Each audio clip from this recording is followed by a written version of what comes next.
Hey guys, आज हम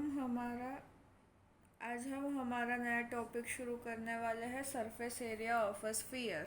तो हम इसमें सरफेस एरिया ऑफ स्फीयर सीखने वाले हैं और हम सरफेस एरिया ऑफ हेमिस्फीयर सीखने वाले हैं। ठीक है। तो जैसे कि ये हमारे पास एक स्फीयर है, तो हमें इस स्फीयर का सरफेस एरिया ढूंढना है। तो उस स्फीयर का सरफेस एरिया कितना होता है? उस स्फीयर का सरफेस एरिया 4 पाई r² होता है। ठीक है। ये कैसे आया मैं आपको समझाती हूँ कि ये हमारे पास एक स्फीयर है। ठीक है। अब इस स्फीयर को हमने क्या किया, हमने इसके रेडियस को ज़्यादा छेड़ा नहीं और हमने इसे ऐसे हम उसे खोलते गए स्फीयर को, तो वो खोलते खोलते वो एक सिलेंडर में बदल जाएगा। जिसका रेडियस सेम ही रहेगा। ठीक है। और अभी हमें पता है कि सिलेंडर का कोर सरफेस एरिया क्या होता है। सिलेंडर का कोर सरफेस एरिया होता है सिलेंडर सिलेंडर का कोर सरफेस एरिया होता है हमारे पास 2 पाई r h। ठीक है। अब ये जो h जो है वो यहाँ से यहाँ तक का होगा, ये हमारी हाइट होगी h, है ना। और अगर आप यहाँ पर स्फीयर के पॉइंट ऑफ व्यू से देखें तो हमने स्फीयर ही खोला है जो सिलेंडर में बना है। तो हम यहाँ देखेंगे तो ये स्फीयर का डायामीटर होगा, मतलब यहाँ पे ये हमारा डायामीटर है। और डायामीटर कितना होता है? Diameter is equal to 2r। तो हम h की जगह पर 2 पाई r d रखेंगे।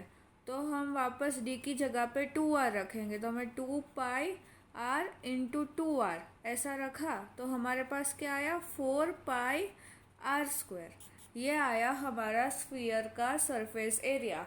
अब स्फीयर में सिर्फ सरफेस एरिया ही होता है, मतलब इसमें कोर टोटल सरफेस एरिया या कोर सरफेस एरिया ऐसा नहीं होता, सिर्फ सरफेस एरिया ही होता है।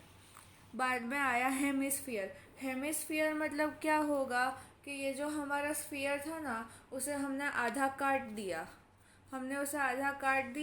मतलब हमारा 4 पाई r² का आधा हुआ। तो हेमिस्फीयर का हमारा क्या आएगा area? Core surface area of hemisphere is 2 pi r²। अब अगर हमने हेमिस्फीयर में ये ऊपर वाला सर्कल भी लिया, पहले हमने ऊपर वाला सर्कल नहीं रहा था कोर सरफेस एरिया में, हमने सिर्फ कोर सरफेस लिया। पर हमें अभी टोटल सरफेस एरिया लेना है, तो हमें उसमें ऊपर का सर्कल भी लेना पड़ेगा। तो हमने कोर सरफेस एरिया लिया प्लस ऊपर के सर्कल का एरिया पाई r² लिया, तो हमारा total surface area of hemisphere कितना होता है? टोटल सरफेस एरिया होता है हमारा 3 पाई r²।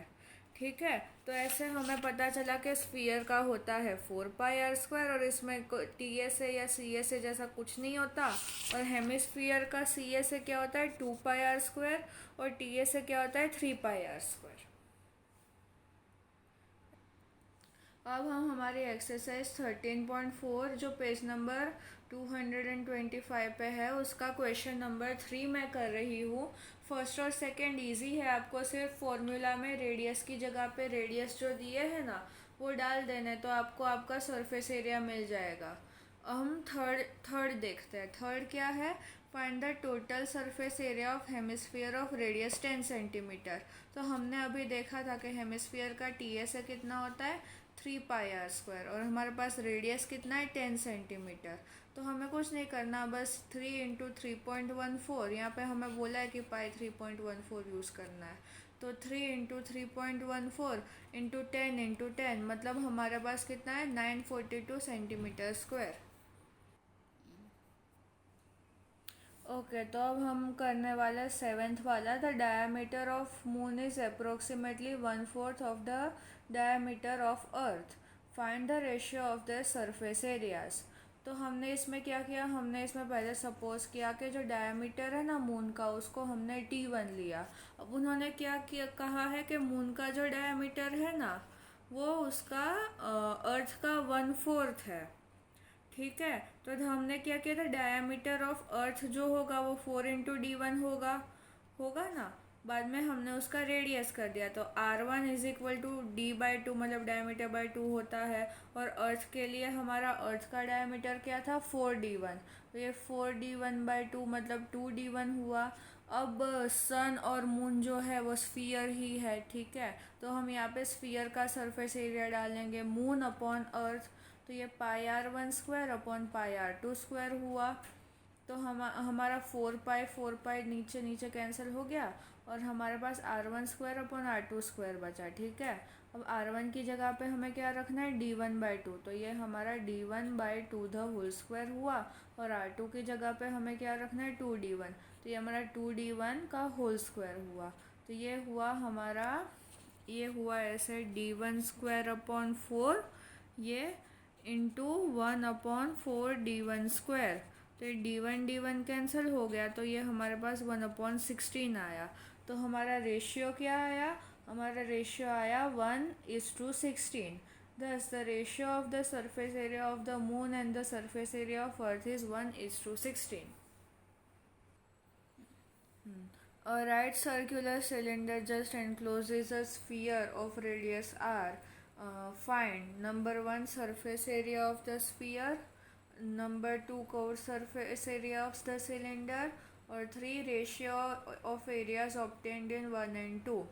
तो यहाँ पे हमें फिगर दी गई है, एक सिलेंडर के अंदर एक स्फीयर रखा है और हमें यहाँ बोला है कि रेडियस ऑफ सिलेंडर और रेडियस ऑफ स्फीयर एक ही है, मतलब वो हाँ ऑब्वियसली वो सेम ही होगा। तो हमारा एंड हाइट ऑफ सिलेंडर मैंने आपको आगे समझाया था कि हाइट ऑफ सिलेंडर डायामीटर होगी स्फीयर की, और डायामीटर कितनी होती है 2r होती है।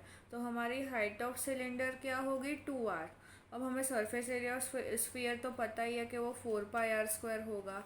बाद में core surface area of cylinder क्या होगा, तो वो 2πrh, और h की जगह पे हम डाल देंगे 2r। तो हमारे पास CSA ऑफ सिलेंडर कितना मिलेगा 4πr²। अब हमें ये स्फीयर के एरिया का और सिलेंडर के एरिया का रेशियो करना है। तो हमने रेशियो किया तो 4πr² अपॉन 4πr² मतलब दोनों कैंसिल हो गए, तो 1/1 मतलब 1:1 हमारा रेशियो आया। तो ये जो है आपकी एक्सरसाइज 13.4 ख़त्म होती है।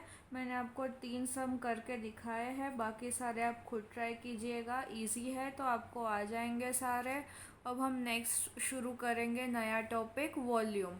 अब हमें सारे शेप्स का वॉल्यूम ढूंढना है।